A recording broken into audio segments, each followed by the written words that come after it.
Today is Monday, May 6, 2024. I'm out here on the hillside, the upper part, the far north corner. You see the highway here and the fence. The property does go a little bit beyond here as well, next to that green fence. But you can see here, what I wanted to highlight today, let me actually zoom out, is this giant patch of knotweed. You can see the knotweed all the way from here in the corner there, spreading along the fence line. Next to the Eversource parking lot here. You can see it just keeps going and going. Look how large this patch is. Goes all the way up to that tree line there. Comes mostly up the hill here as well. It's almost the entire width of the area. So you can see it's very, very large here.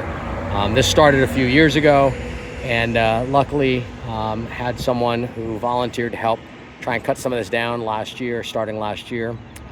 Dig it out, cut it down. And he's been really helping out tremendously, which is great. For privacy reasons, I'll only give a first name, which is Alex. Won't give his last name, but he's been out here cutting this down.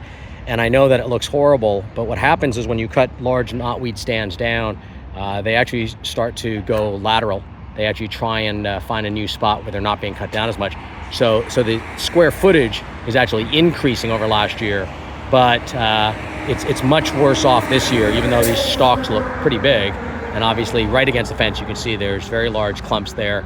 I'm talking 1.5 to 2-inch diameter type stalks there. But what I wanted to show here is right here against this guardrail. Let me zoom in here, and there's my hand for some perspective here. This is a piece of knotweed root I dug out today, and it's very much not healthy. It's probably about, I'd say at the largest there, you can get a feeling down here near my hand. It's probably a good 2 inches in diameter, this section here. But this is not healthy. I was able to dig it out very easily. And this is due to the destruction that Alex was able to do last year. It's weakening the knotweed so that parts of it, non-core parts of it, parts near the edges are weaker, easier to dig up and destroy.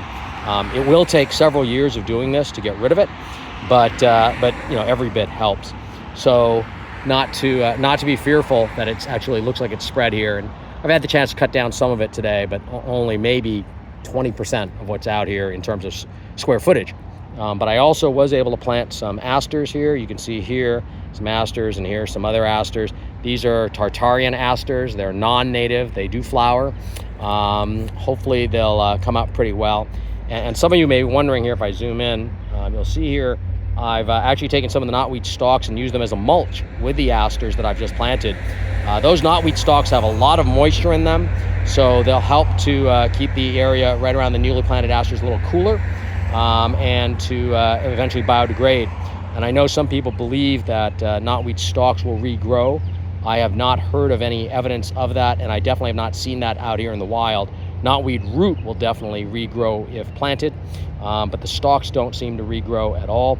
So when they're cut down, largely just let them sit in place and biodegrade. As long as there's no root mass with them, they seem to biodegrade fine. But even if there's a little bit of root, then they're at risk. So what we do with the roots we dig up here, as you can see again in here and some down here, what we try and do with the root is dig them up, leave them in the sun, let them dry out, desiccate them that way.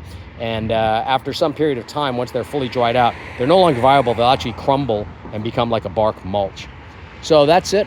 Just a quick overview here of this is currently the largest knotweed patch left on the hillside property. There's also a lot of trash and everything here. They did a major sidewalk rebuild here. Let's see if we can get around here. You can see the brand new sidewalk here from last year. And when they did that, they ended up dumping a whole bunch of additional fill. It's very poor soil. It's not even soil. It's mostly sand and rock in here, which unfortunately favors the knotweed.